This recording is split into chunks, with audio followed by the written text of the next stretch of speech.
Hi, I'm Michael. Hi, I'm Nidhi. Hi, I'm Pranjal. Hi, this is Hamza.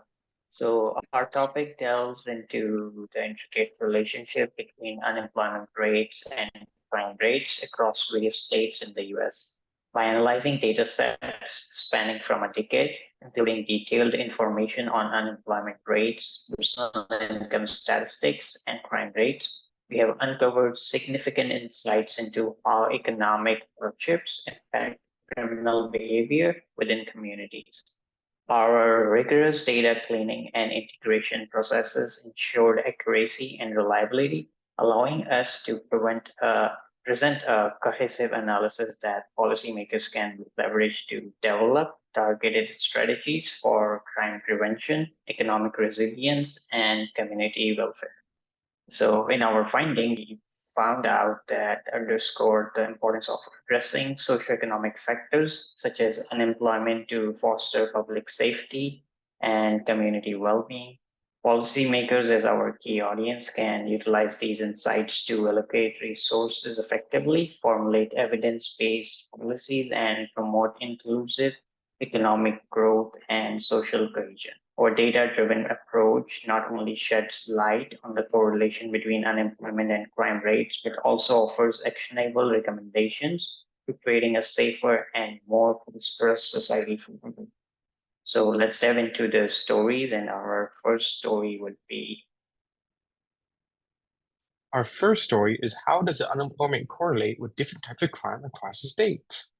We were able to visually represent the geographical distribution of unemployment stats across America from 2011 to 2019.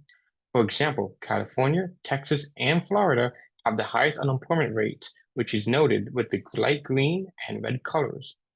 Now, can we identify any correlations between the unemployment rate and crime rates? This graph has two parameters, size and color density of the boxes, where the size of the boxes correspond to the magnitude of the unemployment rate, and the color density represents the intensity of the crime rates, which shows California, Texas, and Florida once again taking the spotlight. So what type of strategies can we have tailored based on the relationship between unemployment rate and crime? Well, with this new graph, it is seen that poverty crime consistently outweighs violent crime in each state. So, if we were able to prioritize initiatives targeting poverty crime prevention, such as high punishments or centers to help defer those who are unemployed and are trying to get back on their feet and not rely on poverty crime to get by. So the second story answers the question, what are the demographic factors associated with both unemployment and crime rates?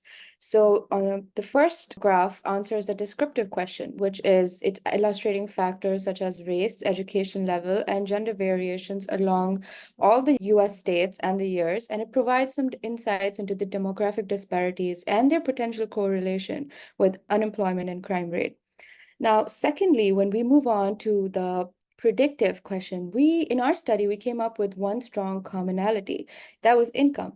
Income strongly correlates with both unemployment and crime rates, as depicted in the line graph showing the average income variation across all the US states over time.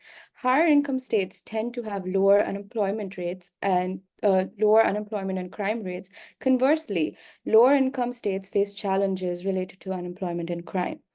Now, moving on to the prescriptive question, we can refer to the box plot. The box plot illustrates three outliers, namely California, Florida, and Texas, and they are characterized as the highest crime rates among all US states.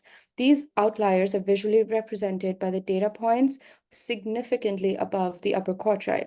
Now, possible explanations for these characteristics could be population density, urbanization, high gentrification, or something even as socioeconomic disparities or a difference in how law enforcement conducts their business and their policies and practices. So, in the third story, we will explore what other factors affect the relationship between unemployment and crime rates. In our first dashboard, we observe an intriguing trend that states with higher employment rate and average income also report higher crime and unemployment rates. This surprising finding suggests that other factors, potentially including cost of living or urban density, might influence these statistics. Understanding these dynamics is crucial for developing targeted interventions. Now, moving on to predictive dashboards. Let's focus on the year 2014, which was the best year for jobs since 1919. Notice that decline in both unemployment and crime rates during this period. This trend suggests that the positive economic conditions like those in 2014 can lead to decrease in crime.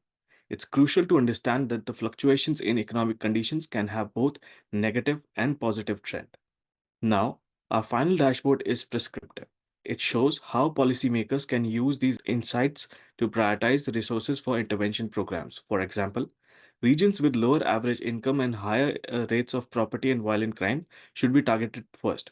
Investment in primary and secondary education in these areas can also play a vital role in long term crime reduction by improving socioeconomic conditions. In conclusion, by learning how economic factors relate to crime and unemployment, we can better predict and decrease the crime in the future, making our communities safer. Thank you.